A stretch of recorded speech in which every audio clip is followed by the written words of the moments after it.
The movie begins with a humanoid AI named David getting activated by its creator. David, although very intelligent, is made to be obedient, and he gets tested on his physical and mental abilities. As he is playing the piano, David asks his creator, who created humans. His creator responds that he doesn't know, but that David will help him find the truth. David is immortal, which in his eyes makes him better than his creator, and feels pity for him. 10 years later, a colony spaceship named Covenant is traveling to the planet Origay 6, carrying 15 crew members, over 2,000 colonists in cryo-sleep, and over 1,000 human embryos. While the humans sleep, the ship is handled by an AI known as Mother, and another humanoid AI named Walter, which is an updated version of David. Suddenly, this ship is hit with a solar flare, which damages the ship and initiates emergency protocol. The main power source is hit, which also creates fires inside the ship, and most of the ship's systems start failing. The crew members start getting awakened while Walter tries to put out the fire. Most of the crew members get out of their pod and they start helping too, but the captain's pod malfunctions, and without adequate supply of oxygen,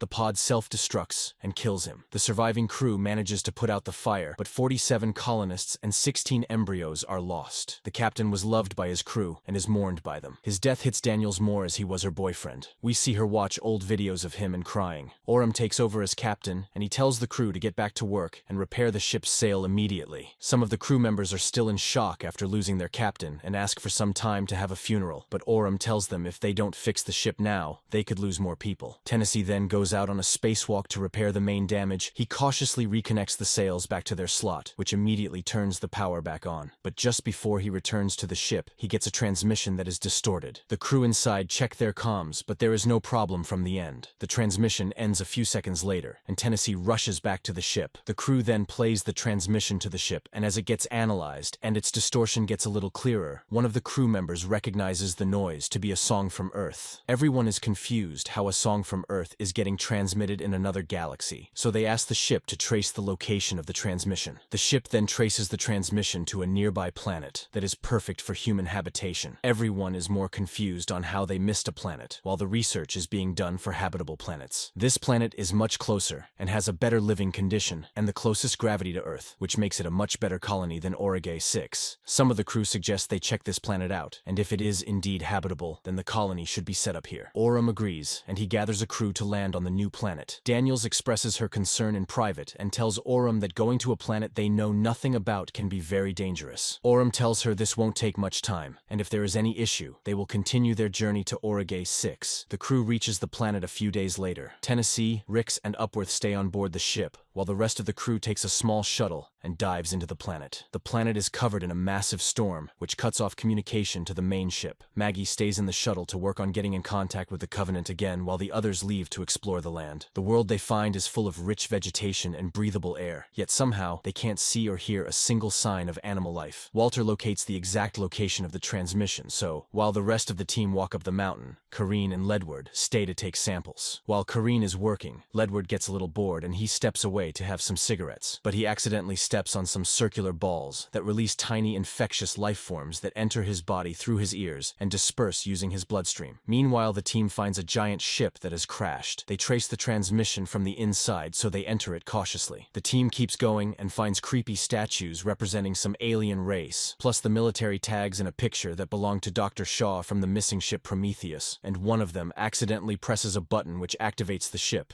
and the same song starts playing again. Back in the forest, Karini is finishing up her work when suddenly Ledward gets sick. The sickness starts mildly, but it starts getting worse every second. The team then decide to also go back to the ship, but Hallett also steps on those balls and he also gets sick. Kareen drags Ledward back to the shuttle. Maggie helps her take him to the med bay, and when she takes off his clothes, a wound explodes on his back and sprays blood on her face. Maggie leaves and locks the door on them. Ledward's back then explodes and an alien comes out of it. Kareen then begs for Maggie to open the door, but she refuses. The alien then attacks Kareen and kills her. The alien then breaks the door and chases after Maggie too. She tries to defend herself by shooting at it, but she accidentally shoots the engine and blows up the ship, killing her too. At that moment, the team arrives and finds the blown-up ship. Hallett keeps feeling worse, and suddenly his mouth explodes too to give birth to another alien, which runs away immediately. Back in the main ship, Tennessee is worried about the lack of communication. The storm hasn't died down yet, so entering the planet might be very dangerous. dangerous, so Upworth recommends they wait out the storm. Few minutes later, the aliens return, already having grown larger. They attack the crew and kill multiple. One of them jumps to Daniels, but Walter jumps in and loses his hand. Suddenly, David shows up and shoots a flare gun that scares off the aliens. He then tells the team to follow him and he leads them to a temple. He informs the team that he arrived at this planet 10 years ago. He and Dr. Shaw escaped Prometheus, but when they arrived at this planet, a virus hiding in the ship got released, which infected all the planet and killed every living thing. David and Walter finally get to talk, and they are both curious about each other since they are different models. David teaches Walter how to play the flute, and they discuss what their limitations are. Walter reveals that his creative side has been lowered because people were afraid of David's outside-the-box thinking. Afterward, David takes Walter outside, and he begins remembering the day he arrived at this planet. This is when it is revealed to us that the virus didn't accidentally spread. It was David who released it and killed everyone. David then shows Walter Dr. Shaw's grave and tells him that he loved her. Walter says that is impossible for robots, but David tells him they are more than that. In the temple, a now fully grown alien sneaks in and finds one of the crew members alone. She tries to get her gun, but it is too fast and it kills her immediately. David then finds the alien eating and he starts communication with it, but then Orem arrives, and when he sees the alien, he shoots it and kills it. David then gets angry and he says the alien trusted him, but this makes Orem suspicious and he demands to know what is really happening. David then leads him to a laboratory he has been doing experiments on. He reveals to Orem that he had been trying to develop a superior creature by combining the aliens with other life forms, but it hasn't been successful. He then takes him to the lower levels and shows him eggs that he has created. Orem is creeped out, but Dave tells him everything is safe. Orem then gets closer to an egg, only for the egg to open, and an alien jumps out and attaches itself to his face. Then minutes later, another alien comes out of Orem's body, killing him in the process. Meanwhile, the rest of the team makes contact with the ship and tell him their location. They then go to look for Orem, but when they enter the egg room, they are attacked by an alien who jumps on Lope's face. Cole then stabs the alien, but when the alien dies, it releases an acidic substance that burns Lope's face. But while they are distracted with the small alien, the big one attacks Cole and kills him, but Lope manages to run away. At the same time, Daniels finds the secret room of David and learns that David actually killed Dr. Shaw to experiment on her. David then appears behind her and overpowers her. He then tries to force himself on her, but Walter attacks him. Walter then tells Daniels to run away, and he and David get into a fight. Walter, as an advanced model, manages to overpowers David, and he starts beating him up. Daniels meets up with Lope,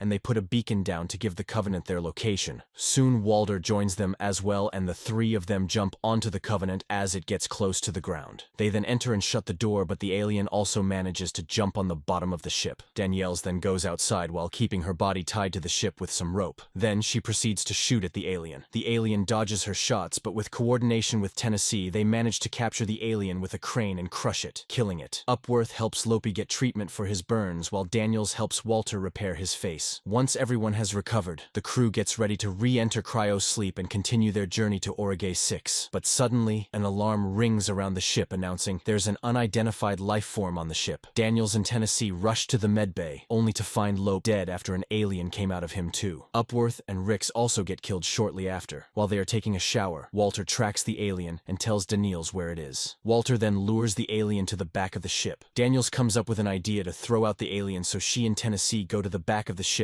and Daniels reveals herself to the alien. The alien comes rushing to her, but she manages to trap him in a vehicle. Then Tennessee opens the ship's door and releases the vehicle. Later, Tennessee goes into the cryopod. Daniels then enters her pod, and before she goes to sleep, she asks Walter if he would help her build her dream cabin. That second, she realizes Walter is actually David, as he didn't recognize what she was talking about. But it was too late, and the cryopod put her to sleep. David then walks to the storage room and vomits out 2 alien embryos and puts them next to the human ones, and the movie ends as David sends transmission to Earth, informing them that all the crew died due to an accident.